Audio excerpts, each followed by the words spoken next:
Assalamualaikum warahmatullahi wabarakatuh. Saya Dr. Abdul Salam SHIMH, dosen Ketahanan Ekonomi Keluarga, Prodi Hukum Keluarga Islam STHI Al-Azhar Goa, akan menyajikan video pembelajaran dengan tema pembahasan definisi dan tujuan ketahanan ekonomi keluarga Islam. Selamat menyaksikan. Tambahan pengetahuan. Kita berdoa dulu dengan menundukkan kepala kita masing-masing. Bismillahirrahmanirrahim. Alhamdulillah.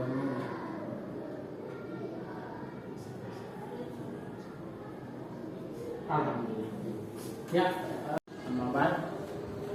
alhamdulillah kita bersyukur kepada Allah Subhanahu wa taala bahwa pada kesempatan pagi hari ini kita senantiasa diberikan kesempatan kesehatan untuk dulu diperhatikan namanya.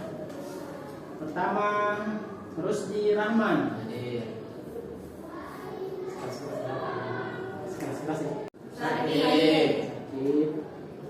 Muhammad bin Nastiar. Hadir.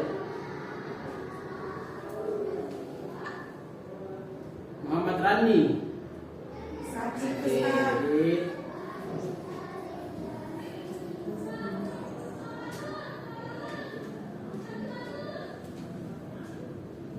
Ratnawati. Hadir. Misra. Hadir. Nida. Hadir. Hadir. Haris Dayanti. Hadir. Huria. Hadir. Rafika. Hadir. Ada yang belum dipanggil namanya? Sudah semua saya. Semua Ya Ustaz. pasti ini berkeluarga ya. Tema kita ini adalah mata kuliah. Nanti temanya adalah tentang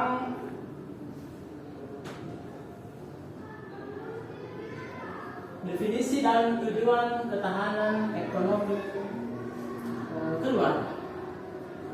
Adik-adik sekalian, teman-teman semua, nanti di sini kita akan membahas dua komponen utama dalam tema ini, yaitu kemampuan mendefinisikan ketahanan ekonomi keluarga.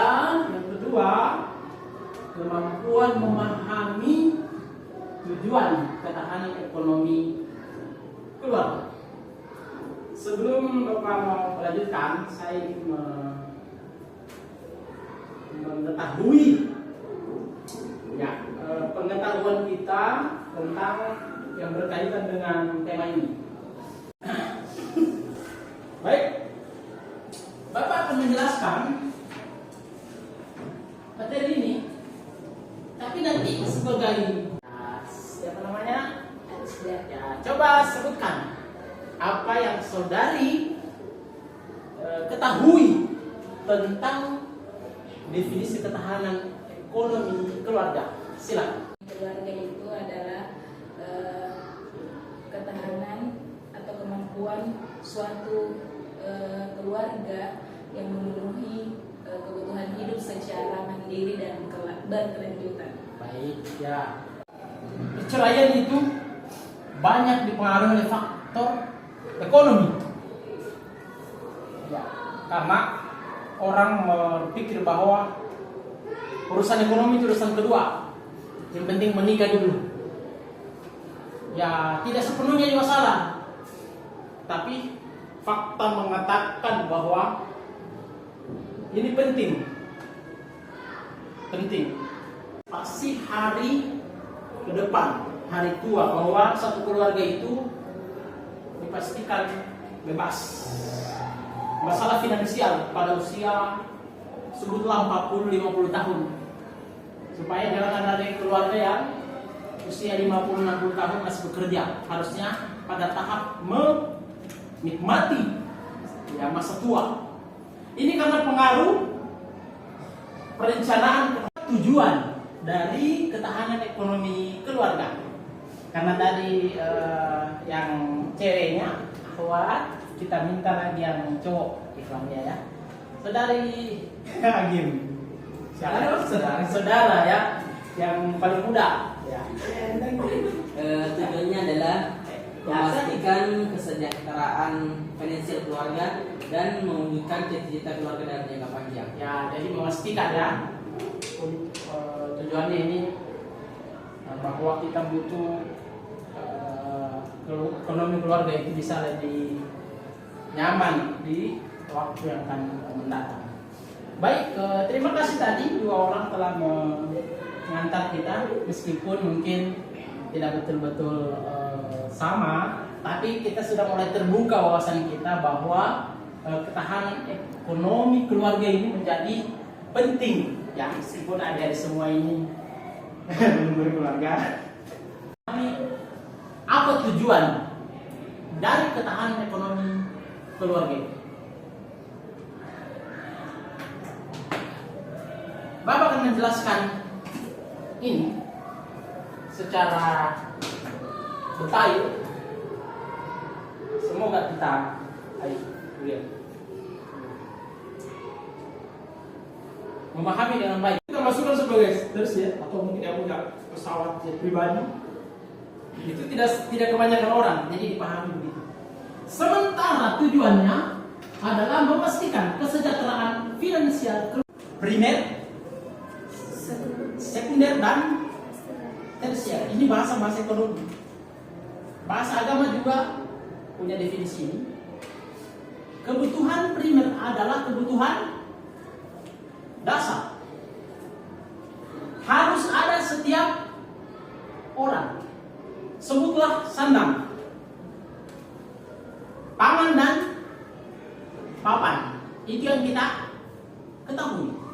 Sandang ini adalah makanan, pakaian ya. Sorry. Pangan itu adalah makanan, sementara papan itu adalah tempat tinggal. Jadi seseorang mesti memiliki atau memenuhi tiga tadi. Yang primer, dia mesti punya tempat tinggal, dia mesti punya pakaian, lalu dia juga mesti makan.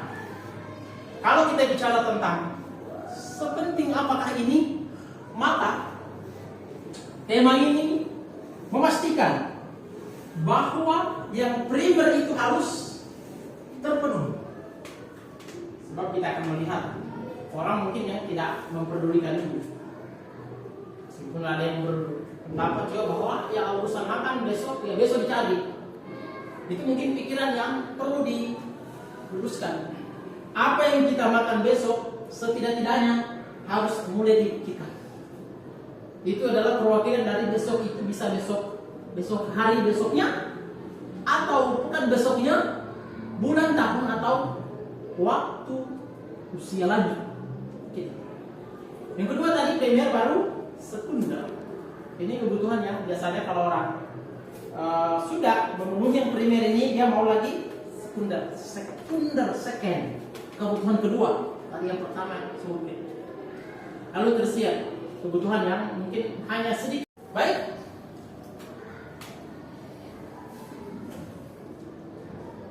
Kenapa menjadi penting ini? Kenapa menjadi penting ketahanan ekonomi keluarga? Nah, ada yang bisa menyebutkan satu kalimat kenapa menjadi penting tanpa harus membaca yang ada di depan. Kenapa penting ketahanan ekonomi keluarga? Karena apa? Silakan, Saudari Arista. Supaya lebih mantap keluarganya. Lebih mantap keluarganya, dan mungkin masa depannya lebih jelas, dan kalau di awal tadi bicara tentang resiko, maka resikonya lebih sedikit. Nah, artinya resiko masalah finansial itu lebih sedikit, ya, untuk masa depannya. Coba saudara-saudara perhatikan semua, sini ada sekalian. Yang pertama, menjamin stabilitas. Keluarga yang tangguh secara finansial dapat menghadapi perubahan dan guncangan ekonomi dengan baik. Apa guncangan ekonomi? Harga pangan, Ya, harga yang kita makan hari-hari di pasar itu kan bisa naik bisa nggak pernah turun. Naik terus kan? Iya. Betul tidak? Betul. Harga pasar itu tidak pernah turun, setahun tidak pernah turun. Dia naik terus. Kalau hari ini kita beli telur 5.003, mungkin tahun depan 5.002. Nah, mungkin tahun depannya lagi 5.000. Nah, itu menandakan harga pasar naik. Tapi selesai sarjana di sini kita memilih lanjut S2, pendidikan lanjutan. Ada mungkin yang merasa lapangan pekerjaan itu sudah menanti ya, dengan bermodalkan ijazah sarjana. Ada juga yang memilih ya lapangan pekerjaannya mungkin ada tapi tidak diambil.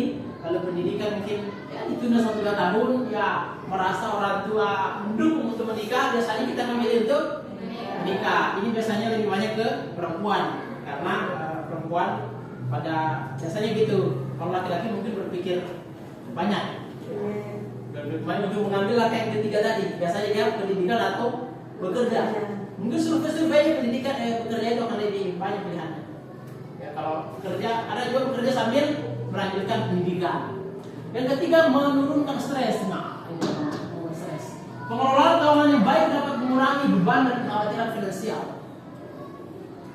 Saudara tahu kata pengelolaan? Apa kata lainnya?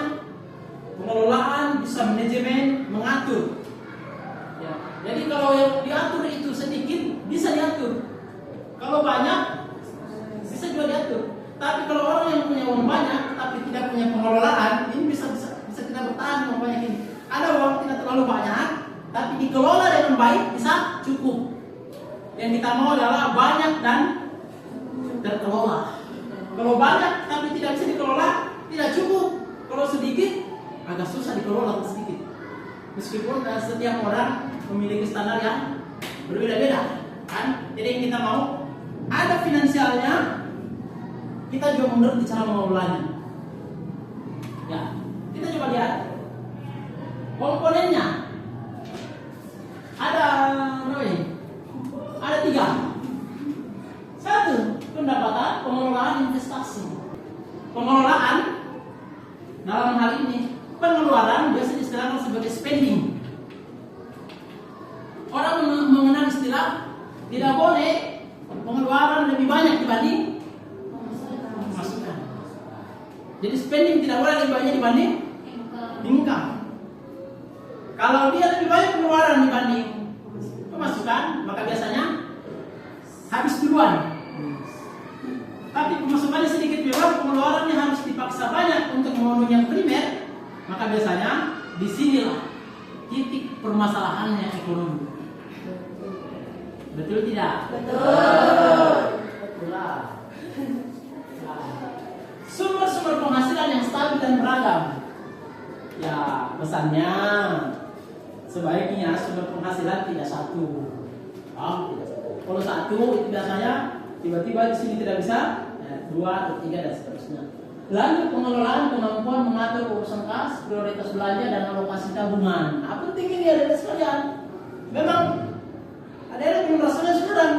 Tapi kalau ke depan berkeluarga, Anda menjadi ibu, Anda menjadi bapak, punya anak 3 laki-laki, 4, 5, uangnya segini, suaminya kasih segini, gimana cara kelolanya untuk bisa hidup 1 bulan? Kalau dia mendapatkan hitungan bulannya, uang bulanan. Sama tahu ada uang pekanan, ada juga uang harian. Ya. Ada uang harian ya? Ada. Belanja, biasa belanja cemilan. Mengatur harus kas. Prioritas belanja. Nah, ini juga masalah kita ini. Penting ini. Kita ke mall, daftar pembelanjaannya tidak ditulis. Nah, itu. Kan? Ke mall bawa uang 300.000, tidak ditulis. Ternyata yang dibeli bukan yang diniatkan sebelum ke mall. Ini yang menggiurkan di mall. Jadi rumusnya kalau mau ke mall belanja, tulis yang mau dibeli. Karena kalau tidak ditulis, biasanya yang tidak dibeli langsung dibeli. Karena menggiurkan di mall. Apalagi kalau Shopee, ya, siapa yang suka belanja di Shopee? Kalau bagus sebenarnya uang simpan di keranjang dulu. Keranjang kuning. Kan? Ya. Ini penting ini, ada sekalian, karena kayak tadi kita agak sulit menerapkan yang mana kebutuhan, yang mana keinginan. Kan? Ya. Kita butuh makan. Ada sekalian, saya memastikan terlebih dahulu bahwa setiap kelompok sudah mendapatkan 1 lembar kertas. Sudah? Sudah. Coba diangkat kertasnya. Baik, ya. Pertama, arahan saya, tulis dulu nama kelompoknya di samping sudut kanan atas. Silakan. Pilih 1 orang anggota kelompok, lalu pilih tulis nama-nama anggota kelompoknya. Ya. Bisa saudara semua kasih nama kelompok 1, 2, 3 atau kelompok A, B, C atau kelompok terserah. Mau dikasih nama nama-nama hewan juga bisa, nama-nama buah atau apa terserah. Oke? Oke. Nah, silakan kerjakan dulu. Harus saya. Dan jangan lupa pilih 1 orang sebagai ketua kelompok.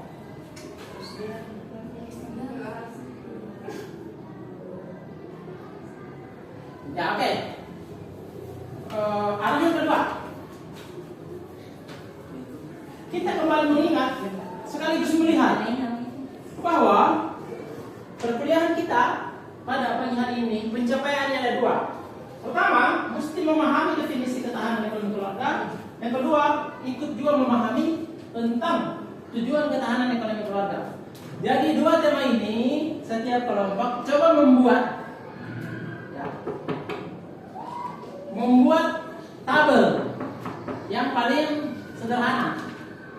Pertama tabelnya nomor, lalu indikator pencapaian, lalu yang ketiga cara pencapaian. Silakan dibuat 3 kolomnya begini ya. Dibuat 3 tabel. Nomor dipresentasikan dan akan dibuat sedemikian rupa. Oke? Ya. Nomor indikator pencapaian, lalu cara mencapainya. Cara pencapaian. Ya, dibuat tabel ya. Berilah sholat dulu berilah. Ya, saya kata yang nah, lalu ini dibuat tabel. Ini di garis ini lagi ya. Baik. Ini sudah ini. Kamera. Ya, ini di sini. Ya, di garis lagi. Oke. Yang kelompok apa ini namanya? Kelompok apa namanya ini? Kelompok 2, Ustaz. Oke, sudah ya. Nomor ya. Indikator pencapaian. Lalu cara pencapaian. Baik. Ya, sudah? Ya. Silakan tulis nomor 1. Ya, ketahanan ekonomi keluarga. Yang kedua, tujuan ketahanan ekonomi keluarga. Terus di situ. Kita sudah mempresentasikan tugas kelompok kita sebagai penutup di akhir pertemuan kita. Bapak ingin ketua kelompok maju di depan untuk melihatkan ke teman-temannya. Silakan saudara Agib, lalu Rusdi dan saudara Dira atau Fatimah terserah. Silakan Rusdi.